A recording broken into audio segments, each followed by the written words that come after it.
Hassan al-Banna et Al-Qaradawi, ces deux chiites n'ont-ils pas été mis en garde pour le réformisme propre à la secte des frères musulmans?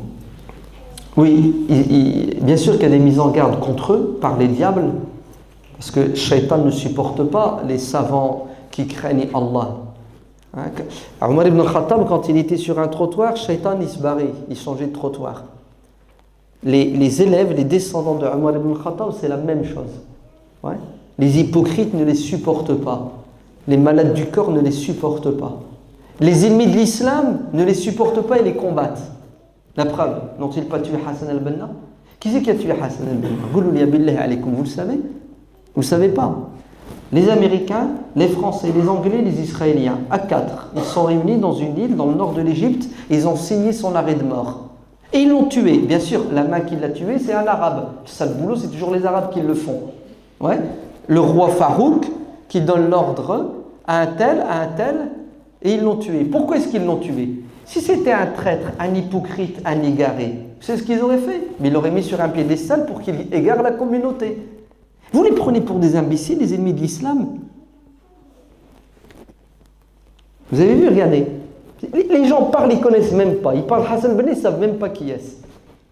Al-Qaradawi, c'est un ennemi de l'islam. C'est un égaré. Si c'était un égaré, il ferait la promotion d'Al-Qaradawi matin, midi et soir, comme ils font la promotion d'autres pseudo-imams. Al-Qaradawi, al-An, c'est la bête noire de tous les ennemis de l'islam. Et il est combattu par tout le monde. Vous n'avez pas vu toutes les vidéos que les chiites ont fait sur Al-Qaradawi? Non, vous n'êtes pas au courant. Les premiers à avoir tiré sur Al-Qaradawi sont les chiites. Pourquoi? Parce que Al-Qaradawi a toujours appelé à discuter et à s'entendre avec les chiites. Venez, on va se mettre à la table des négociations. On est d'accord sur certaines choses, on n'est pas d'accord sur d'autres choses. Et Al-Qaradawi va leur dire, il ne faut pas qu'on se fasse la guerre. Parce qu'on a un ennemi qui te fait la guerre et qui me fait la guerre, qui veut ta peau et la mienne. On reste des musulmans malgré tout. On considère que vous avez des égarements manifestes et majeurs, et vous-même, vous considérez que nous avons des égarements manifestes et majeurs. Mais ça reste qu'on a des points communs. Et il leur dit, il y a 4 conditions pour qu'on reste des frères et qu'on ne se tire pas dessus. Vous n'insultez pas les compagnons du prophète en notre présence. Tu veux chez toi insulter les compagnons? Je ne peux rien faire. 2, vous ne répondez pas à cette croyance qu'on ne peut pas accepter ni supporter, que le Coran est faux. 3, aidez-moi. Vous ne faites pas de prédication de prosélytisme chiite dans les pays musulmans majoritairement sunnites, et nous on ne fera pas la même chose. On ne fera pas la même chose chez vous. La 4e, je ne sais plus. Ils se sont entendus. On va se respecter, on va se tolérer, on va s'accepter, on ne va pas se taper dessus. Et voilà la question irakienne. Ils ont fait quoi les chiites en Irak? Pardon, qu'est-ce que continuent à faire les chiites en Irak? Ça nécessite une conférence. Le massacre des musulmans sunnites en Irak, par les chiites, par l'Iran, par Hezbollah et par les chiites. C'est terrible ce qu'ils ont fait. Est-ce que vous savez qu'ils arrêtaient des musulmans? Tu t'appelles comment? Il prend sa carte d'identité, c'est écrit Omar, il l'égorgeait parce qu'il s'appelle Omar. Vous entendez? Tu te fais arrêter, donne-moi ta carte. Omar, il t'égorge parce que tu t'appelles Omar.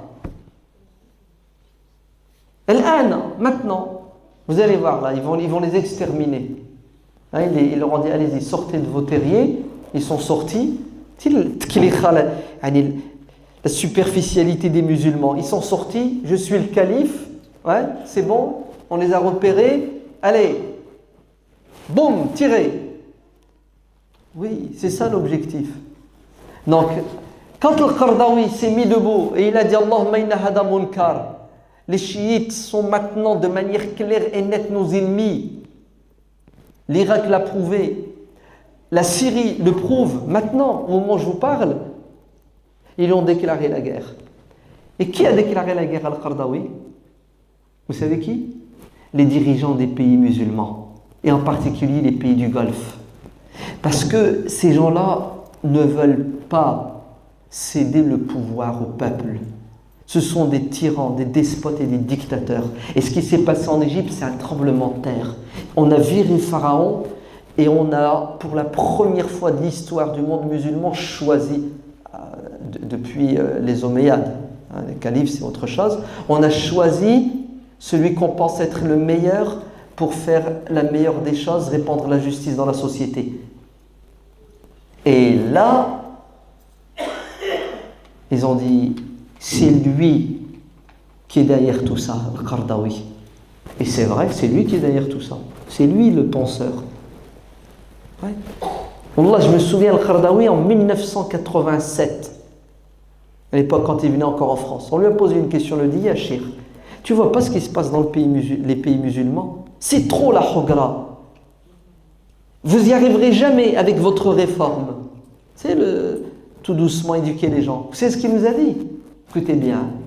Il nous a dit, la violence ne règle pas les problèmes. Nos ennemis veulent nous attirer sur le terrain de l'affrontement militaire parce qu'on est sûr de perdre et ils sont sûrs de gagner.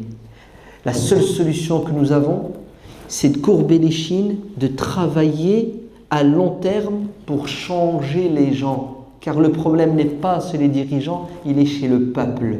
Quand on va éduquer le peuple, les dirigeants vont tomber d'eux-mêmes. Et c'est ce qui s'est passé en Égypte.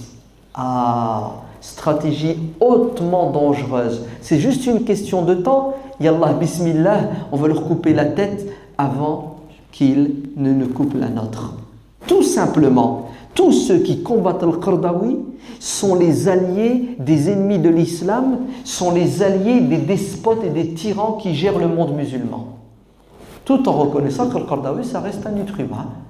Parfois, il fait des erreurs, il les reconnaît, il suffit de lui prouver, il revient sur des fatwas, sur des ijtihads, et alors, ça a toujours été le cas de tous nos savants musulmans. Mais vous ne pouvez pas lui reprocher son intégrité, sa sincérité, son sacrifice et son engagement. Wallah, si c'était un traître, un hypocrite, il serait le pape de l'islam et des musulmans. Walakin, vous savez ce qu'il leur a dit? Non, je ne vais quand même pas retourner la veste à mon âge. À la rigueur, tu as 20 ans, 30 ans. Tu lèches les bottes. Pourquoi? Pour avoir le paradis sur terre. Mais vous êtes malade. Vous savez, quand j'avais 20 ans, 30 ans, j'étais en prison. Et vous savez ce qu'on nous a fait en prison? Vous ne le savez pas. C'est ça le problème des jeunes musulmans d'aujourd'hui qui parlent. Ils ne connaissent pas l'histoire du mouvement islamique du XXe siècle. Si vous saviez ce que ces gens-là ont vécu pour l'islam dans les prisons des tyrans et des despotes, Wallah al-Azim, vous allez avoir les larmes aux yeux déjà, vous allez pleurer, et deuxièmement, vous allez vous taire à vie en disant on ne leur arrive pas à la cheville. Et je vous renvoie à un livre, achetez-le, barakallahu fikum, lisez-le. Quelques jours de ma vie, Zainab al-Ghazali. Quelques jours de ma vie. Zainab al-Ghazali, elle était Al-Qaradawi en prison. Elle raconte quelques instants de ce qu'elle a subi en prison. Quant à Al-Qaradawi, ce qu'il a vécu, ce qu'ont vécu les autres, on y reviendra, et quand vous serez au courant, vous allez voir.